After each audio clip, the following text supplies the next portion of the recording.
What's up, folks? This is Crypto with James talking to you today about the crypto news. There's quite a bit that's occurred in the past 24, 36, 48 hours. There's a few bits and bobs I want to go over, including an article about 3 cryptos that are partnered with publicly listed companies.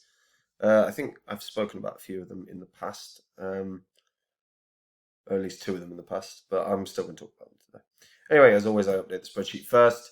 These are the first 26 coins I spoke about on the channel that I thought would crush it in this cycle.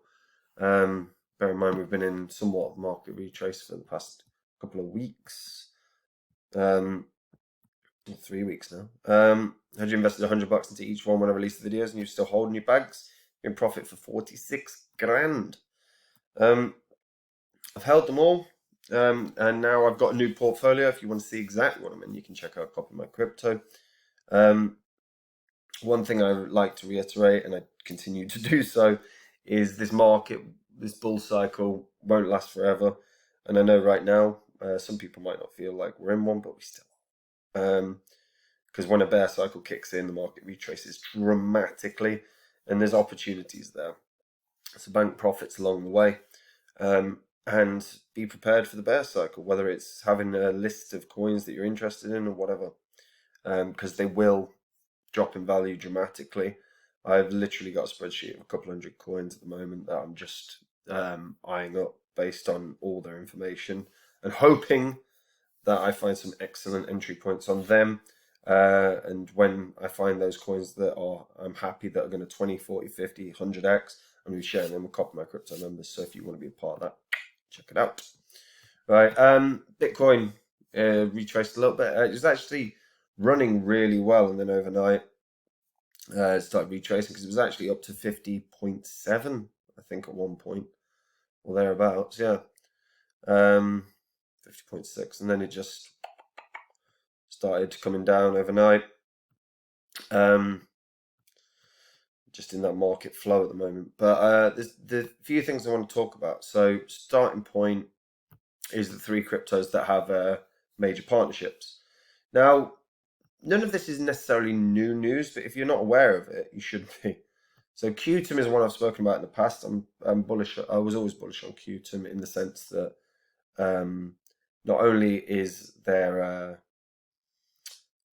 have they had previous all-time highs that have been absolutely insane, but you know the smart contracts that are going to come into QTUM are going to be awesome.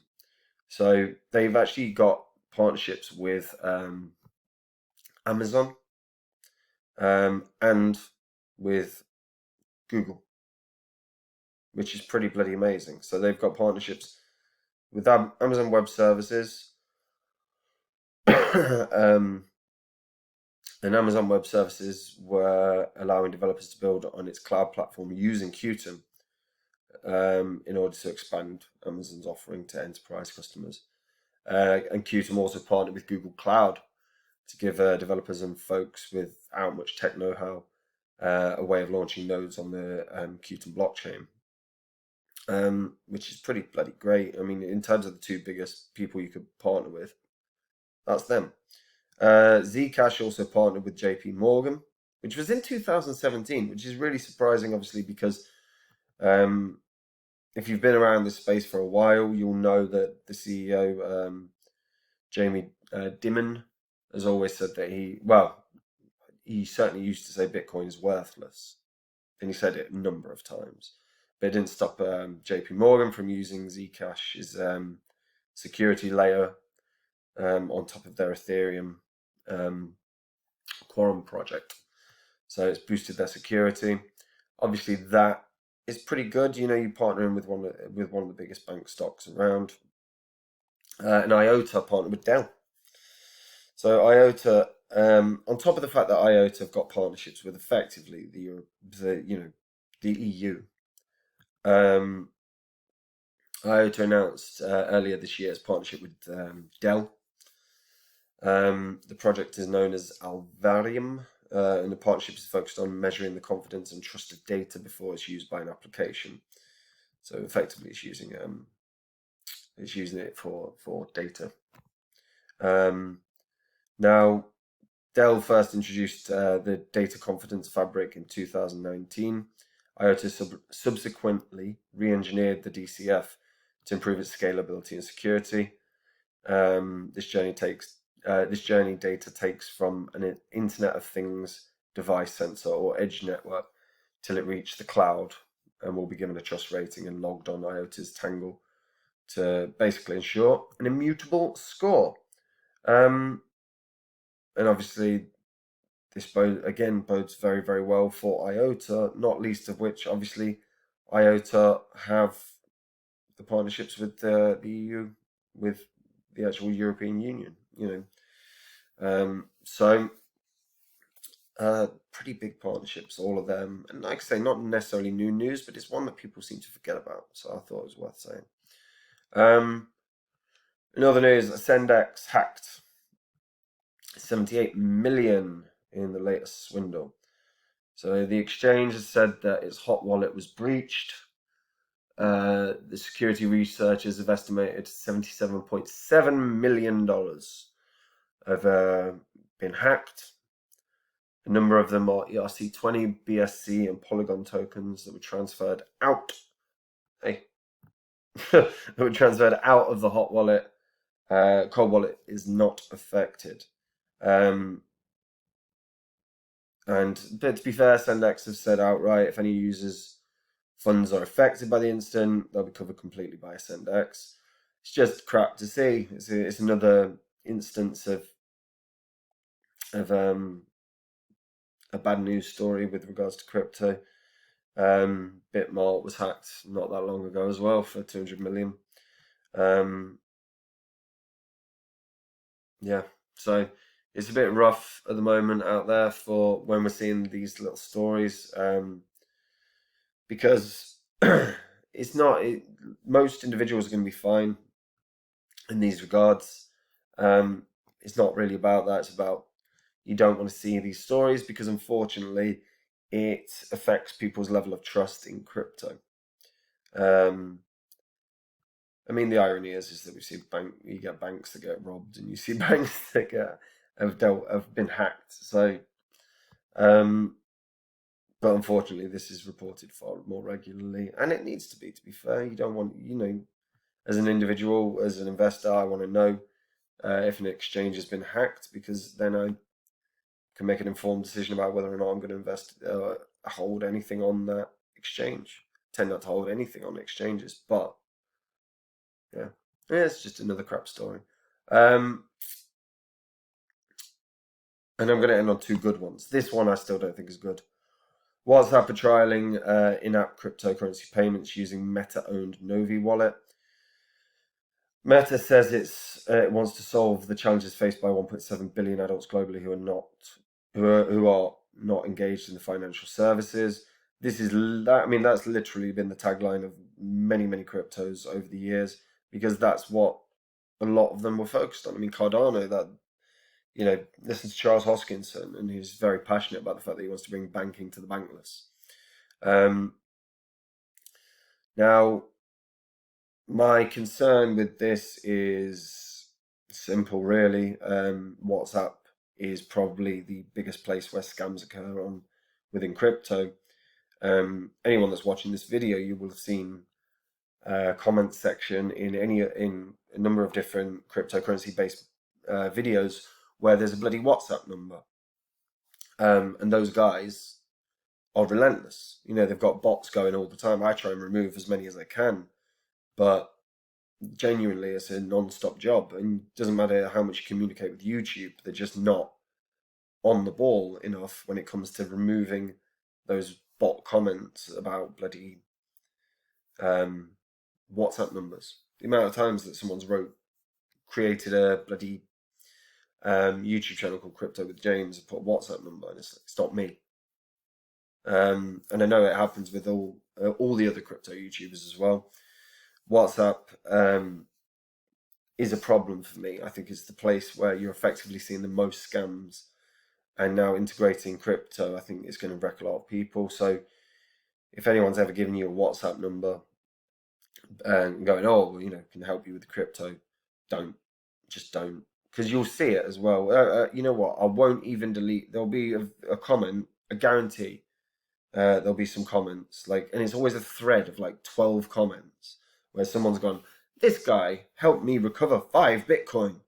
Lucky you." And then like another 11 comments going, "Yeah, I'm never going to trade with anyone else again." That kind of shit, and it's constant. And these people it's a small group of people. They're bots doing the comments, and it's a small group of people that are creating a solid, like a website that looks solid, and asking you to invest your Bitcoin, promising phenomenal returns, and then never delivering. Oh well, you never can get your Bitcoin back. They just disappear. And the police are no good with this. They're not that bothered. You can report it to financial crimes, but it's damn near impossible to retrieve your funds. So it's one. I am not happy to see WhatsApp integrating crypto, because I already think there's too much of a scam. There's too much crypto scams going on WhatsApp at the moment anyway. So that's just be careful, guys. Seriously. Yeah. All right. 2 pieces of positive news, or at least intriguing news to end on. So, if you're unfamiliar with Peter Molyneux, never say. I'm sorry. I mean, I just can't say names well. So he's the Fable creator, and his next game is a blockchain business sim featuring NFTs because the future sucks. So this was announced, and they effectively announced the new game yesterday during some NFT gaming event. So he's entering into the world of gaming and NFT. His next game, Legacy, is built entirely around technology and crypto gaming. Molyneux, who once got a bunch of people to tap a cube for fun, announced yesterday at the weekend-long gala games Galaverse in Las Vegas that his company's next video game is Legacy, which is described as a blockchain business sim. Yeah. So he and his company, 22 Cans, have been working on Legacy when he was contacted by the folks over at Gala Games. Turns out Legacy was a perfect fit for crypto gaming. He explains that every mechanic in Legacy was tailor-made for the blockchain environment. How exciting. So they tried to explain what it actually is in a tweet, effectively. He said Legacy players will create digital products and buildings from thousands of available parts. These plans are then manufactured by an army of workers, and after that, players are free to trade anything and everything with other players around the world to dominate the open market. He said before you begin playing this game, you'll need to buy a land NFT before you can start your own in-game blockchain business. And all of this will be powered by a new cryptocurrency, Legacy Coin, which exists on the Ethereum blockchain. This is one of those ones that's intriguing because fundamentally, guys, down the line, there's going to be so much that occurs in the metaverse. And I know everything at the moment is metaverse. Fundamentally, whichever game crypto wins that metaverse space is going to be worth. It could end up being a top 10 coin without a shadow of a doubt. Because what we are going to see is people working in offices meeting someone that they've got to collaborate with in a virtual bloody world. When they're probably next door in the cubicle. And they're going to be meeting in a virtual world to have a virtual coffee and do a virtual business meeting in a metaverse world. And it's very odd that that's where we're going to be at. But we are going to be at that. And it might be 10 years or 15 years, or it might only be 5. But this whole thing is moving so fast. It is going to move, whichever space wins. And this, to me, is one where you could see feasibly this integrating into our business lives, into our adult lives, into our work lives. So it's one that's worth keeping an eye on, because he's quite clearly got a plan in mind. The fact that you can set up your own blockchain business through the game, very intriguing. So yeah, I want to keep your eye on Legacy Coin. And the last bit it's just nice. I like this. It's a good story. And this is just anonymous crypto donors are changing philanthropy. By the way, the word philanthropy sucks. If someone tells you they're a philanthropist, just makes you think they're a tosspot, doesn't it? I mean, that's what I think. But what I like is that we are seeing a new way of charitable donations. We know if you drop money to certain charities, it never gets to the place it needs.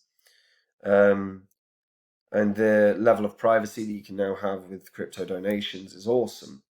And this whole article literally on CoinDesk runs through everything that crypto donors do and can do to change charitable donations. There's a whole hashtag running on Twitter, which was about Crypto Giving Tuesday. And you could see all the stories of the charities that were thanking crypto projects and NFT projects for donating millions of dollars. And there are a lot of worthwhile charities. It's a nice opportunity. And if it's not one that you necessarily want to participate in now, there's a lot of cryptos that can do charitable donations via the way taxes occur or the way the mechanisms work. Like a great example again is Ponyo. They've donated tons of money to the Coral Reef Foundation, which again is a great, and that's all through their auto impact token. But what we see fundamentally is just a way that you can make a difference without necessarily investing tons, or a way that you can make a difference without affecting your privacy. Because I've donated to charities privately, and then I'm getting mail from them or emails from them. I'm like, well, it's not private then, is it? If you've now emailing me shit. So I kind of like that. I thought that's a nice little story to end on. And that's it from me. Key thing, guys, please be careful about WhatsApp stuff. The WhatsApp stuff's dodgy as hell. I'm really concerned. I think we're going to see stories in like a month. Well, once it's up and running, once it's properly up and running, I think we're going to see stories left, right, and centre of millions and millions and millions of pounds, dollars, whatever, worth of scams, and it's a very big concern for me. Like I said, and we're just seeing these scammers, bots constantly, and they're not watching the videos because they've just got bots in place. The fact that there'll be comments in this video is ridiculous, and it shows that there's no thought process about it. But it's obviously working, because the fact that they're constantly doing it shows that people are getting sucked in. So it's one to be careful of. Excuse me. Anyway, that's it for me. I do hope you're all keeping well. And yeah, if you want to donate to crypto charity or charities via crypto, read this article, because it's nice, and you learn a little bit about charities that have received stuff, or even just look at Crypto Giving Tuesday on Twitter, and you'll see tons of stuff. And they're nice stories. It's uplifting on a time where the news is just constantly crap. Anyway, if you're new to crypto, come check out Copy My Crypto. Like I said, it's where I share my portfolio. Done a new high risk investment. Obviously not tons of funds, but quite excited about that. But bigger than that, if you're in this cycle and you've not been banking profits, start doing that. Just start banking some profits, because when a bull cycle kicks in, you'll have more money to invest, and that helps. That only helps, because when a bear cycle is in place, everything's on discount, and there are some top tier projects that you can get in on for a fraction of the cost that you should. Like I said, I've got a spreadsheet with between 200 and 300 at the moment of cryptos that I think are immense beasts that will end up being undervalued, and I'm going to eye up which ones I share Well, which ones I think have the potential to do 20, 40, 50, 100x, and I'll be sharing them with the Coffee My Crypto guys. So if you want to be a part of that, you can check it out. Anyway, take it easy, guys. Bye-bye.